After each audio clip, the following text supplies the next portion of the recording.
నడవడానికి వెళ్ళినట్టుగా వెళ్ళి జేబులో ప్లాస్టిక్ కవర్ ఒకటి పెట్టుకుని పక్కవాడు నిద్ర లేవనప్పుడు వాడు కష్టపడి పెంచుకున్న చెట్ల కొమ్మలు వంచేసి పువ్వులు దొంగిలించి కవర్లో వేసి తెచ్చిన పూజ కాదు. తను పెంచుకున్న చెట్టుకు కోసుకున్న పువ్వులు కొని తెచ్చుకున్నవి రెండూ లేకపోతే అక్షతలతో చెయ్యి. దొంగిలించి తెచ్చి పువ్వులు చేయకు, అదో అన్యాయం కూడా.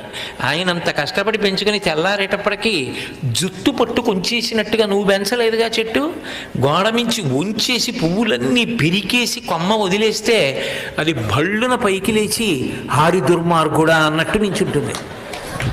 అదే అందుకు ఆ పూజ. ఎందుకు ఆ పూజ? నీకు లేకపోతే భగవంతుడు బలవంతం చేయలేదు. కృతజ్ఞత చెప్పు, 2 అక్షతలు చాలు, తెచ్చుకోగలి. పువ్వులతోనే ఎందుకు పూజ చేయడం? ఇంక దేనితోనూ చేయకూడదా అంటే అక్షతలు కూడా వాడతారు. కానీ సర్వసాధారణంగా పూజ